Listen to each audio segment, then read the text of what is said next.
तो दोस्तों आज की वीडियो में मैं आपको बताऊंगा कि आप एसआईआर का फॉर्म बहुत ही आसानी तरीके से कैसे भरेंगे और आपको क्या ऐसा गलती नहीं करनी है जिसकी वजह से आपका फॉर्म रिजेक्ट भी हो सकता है। क्योंकि फॉर्म को बहुत ही अच्छे और सावधानी तरीके से भरना बहुत जरूरी है, क्योंकि फॉर्म एक ही बार आया हुआ है। अगर फॉर्म को आप गलती कर देते हैं तो हो सकता है आपका फॉर्म आगे जाके रिजेक्ट भी हो जाए। तो वीडियो को अंत तक जरूर देखें। मैं आपको स्टेप बाय स्टेप हर एक कॉलम भर के दिखाऊंगा कि आपको क्या क्या उस कॉलम में भरना है और कौन से ऐसे कॉलम है जिसको आपको छोड़ देना है, नहीं भरना है। तो चलिए हम लोग चलते हैं पहले एसआईआर फॉर्म में। तो देखिए इस तरह का आपका कुछ एसआईआर का फॉर्म रहेगा जिसमें सबसे ऊपर में आपका कंप्लीट डिटेल्स रहेगा। जैसे यहाँ पर देखिए आपका नाम रहेगा, यहाँ पर आपका वोटर आईडी नंबर रहेगा, यहाँ पर आपका विधानसभा क्षेत्र और एड्रेस वगैरह कंप्लीट प्रॉपर। यहाँ पर आपका पर्सनल डिटेल्स रहेगा और यहाँ पर आप जहाँ वोट देते थे अभी रिसेंट में उसका डिटेल्स रहेगा। यहाँ पर एक क्यूआर कोड रहेगा। ये मैंने डेमो के लिए क्यूआर कोड को हटा दिया क्योंकि ये डेमो पर्पस है, क्योंकि दूसरे का इन्फॉर्मेशन को शेयर करना है इसीलिए। यहाँ पर आपका फोटो ऑलरेडी जो आपके वोटर आईडी में फोटो है वहाँ पर एक फोटो ऑलरेडी रहेगा चिपका हुआ। अब यहाँ पर आपको रिसेंट आपका कलर फोटो एक चिपकाना है, जो आपका करंटली रिसेंट फोटो है पासपोर्ट साइज उसको एक को चिपकाना है।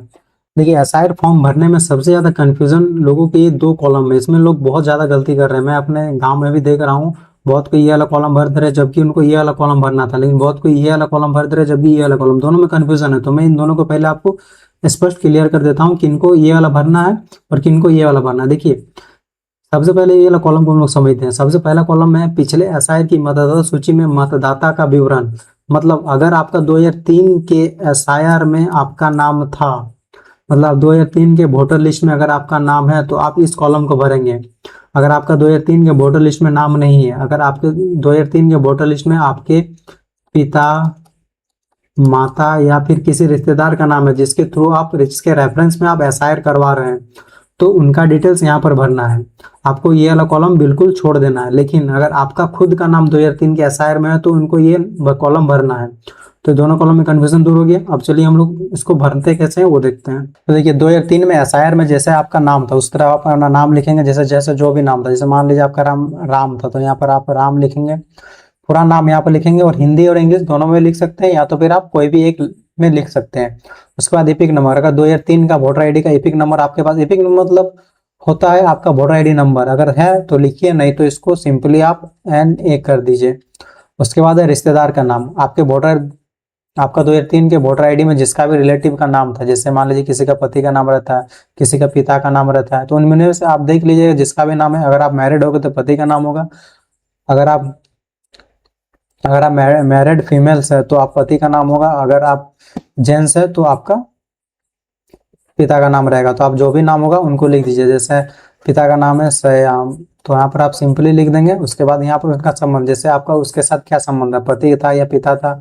अगर पिता था तो यहाँ पिता लिखेंगे, पति था तो पति लिखेंगे, दोनों में से कोई भी एक लिख दीजिएगा। उसके बाद जिला, आप पिछले एसआईआर में 2003 में आप किस जिले में रहते थे वो 2003 की लिस्ट में स्पष्ट रूप से लिखा होगा, तो वहां पर लिखेंगे। जैसे मेरा बोकारो है तो मैं बोकारो लिखता हूँ। अब यहाँ पर है राज्य, आप जैसे 2003 में आप जहाँ भी जगह रहते थे, जोन स्टेट में रहते थे तो जो स्टेट का जिला का नाम लिखेंगे। यहाँ जो भी राज्य में आप 2003 में एसआईआर में लिस्ट था उसको ही लिखना है। उसके बाद उसका विधानसभा क्षेत्र का नाम, यहाँ पर क्या विधानसभा क्षेत्र का नाम, जैसे जो भी विधानसभा क्षेत्र था, तो जैसे मान लीजिए किसी का बोकारो है, बेरमो है, फुसरो है, या जो भी है, धनबाद हो, जमशेदपुर हो, उसमें आप नाम लिखेंगे। उसके बाद यहाँ विधानसभा क्षेत्र की संख्या, उनमें एक स्पेसिफिक नंबर होता है हर क्षेत्र का। अगर आपका वोटर आईडी 2003 की लिस्ट में ही लिखा था, जैसे जो भी नंबर वो लिखिएगा, उसके बाद उसका भाग नंबर लिखिएगा। भाग नंबर क्या हुआ, वो एक बूथ नंबर होता है जो 2003 के आपको वोटर लिस्ट में दिया होगा, वहां पर इसको ये वाला नंबर लिखिएगा। सेकंड यहाँ क्रम संख्या, उस बूथ में आपका सीरियल नंबर क्या था वोटर लिस्ट में, ये आपको 2003 के वोटर लिस्ट के अनुसार ही आपको टोटल भरना है, उसका सीरियल नंबर हो गया। उसके बाद अब ये वाला कॉलम, उसके बाद देखिए ये वाला कॉलम में किनको भरना है, पिछले कॉलम में दिए गए रिश्तेदार का विवरण जो पिछले एसआईआर में शामिल है। मतलब 2003 में अगर आपका वोटर लिस्ट नाम नहीं था, आप अपने फादर्स या मदर्स के रेफरेंस में आप अपना अभी का एसआईआर करवा रहे हैं, तो आप उनका नाम लिखिएगा। जैसे मान लीजिए आपका पिता का 2003 में वोटर लिस्ट में नाम था तो उनका यहाँ पर आप नाम लिखिएगा। उसके बाद उनका एपिक नंबर अगर था तो सेकंड में आप एपिक नंबर लिखिएगा, नहीं तो आप छोड़ दीजिएगा। सेकंड उसका रिश्तेदार का नाम, मतलब आपके जो भी जिनका भी नाम था, जैसे मान लीजिए श्याम का नाम 2003 के वोटर लिस्ट में था, मतलब आपके पिता का, अब उनके पिता का ये जो भी नाम था वहां पर इनका लिखिएगा। जैसे उनके पिता का नाम राम था तो राम लिखिएगा। उसके बाद यहाँ पर संबंध, उनके साथ क्या संबंध था, पिता था या पति था, जो भी संबंध है उनमें से आप कोई भी एक लीजिएगा। उसके बाद यह जिला बोकारो, सेम सेम कॉलम जैसे ही आप जो भी जिले में रहते हैं तो उस जिला का नाम लिखेगा। यहाँ राज्य का नाम लिखेगा, आप जो पिछले एसआईआर में जो भी राज्य में थे उनका नाम लिखेगा। उसके बाद ये विधानसभा का नाम, मतलब आप जिस विधानसभा में वोट देते थे वो, और जैसे आप 2-3 का वोटर लिस्ट निकालेंगे तो निकल जाएगा, क्योंकि अलग अलग विधानसभा क्षेत्र होता है। उसके बाद उस क्षेत्र की संख्या लिखेगा, विधानसभा क्षेत्र की संख्या जो भी रहता है। यहाँ भाग नंबर लिखिएगा, मतलब बूथ नंबर, सिंपली आप किस में वोट देते थे। उसके बाद यहाँ उसका सीरियल नंबर क्या था आपका वोटर आईडी का, वो लिखिएगा।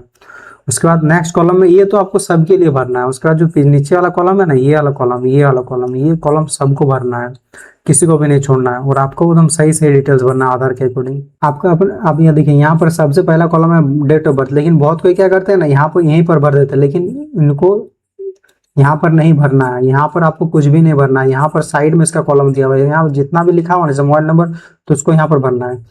यहाँ पर लिखा हुआ आधार नंबर तो उसको यहाँ पर भरना, मतलब ये वाला कॉलम में आपको सिंपली भरना है, ये वाला नहीं भरना है, इसके इधर कुछ भी नहीं भरना है। तो सबसे पहले यहाँ पर आप पहला कॉलम है डेट ऑफ बर्थ का, तो यहाँ पर आप डेट ऑफ बर्थ लिखेंगे, जो भी आपका डेट ऑफ बर्थ हो। जैसे सबसे पहले यहाँ पर आप तारीख लिखिएगा, उसके बाद यहाँ मंथ, उसके बाद यहाँ ईयर। अब यहाँ पर आधार नंबर, आपका जो भी आधार नंबर हो उसको पूरा कंप्लीटली आप यहाँ पर लिखिएगा। नेक्स्ट है मोबाइल नंबर, आपके पास अभी जो भी मोबाइल नंबर लेवल रहता है वो लिखिएगा यहाँ पर।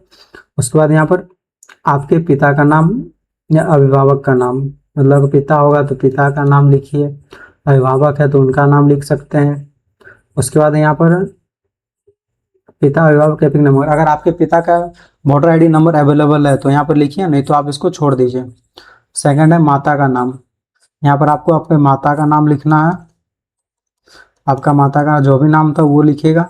उसके बाद यहाँ पर माता के एपिक नंबर, आपकी मम्मी का अगर एपिक नंबर अवेलेबल है तो यहाँ पर लिखिए, नहीं तो छोड़ दीजिए। अब नेक्स्ट है पति या पत्नी का नाम, अगर आप मैरिड हैं तो यहाँ पर आप सिंपली अपने पति का नाम लिखिएगा या पति या पत्नी का नाम लिखिएगा। अगर उनका एपिक नंबर है तो यहाँ पर भरिएगा। उसके बाद यहाँ पर आपको साइन करना अपना, जो भी होगा यहाँ पर मतदाता का वयस्क हस्ताक्षर आप अपना साइन कीजिएगा। उसके बाद बीएलओ को आप सबमिट कर दीजिए। ये सब जो है ये बीएलओ भरेगा, आपको इसमें कुछ भी नहीं करना है।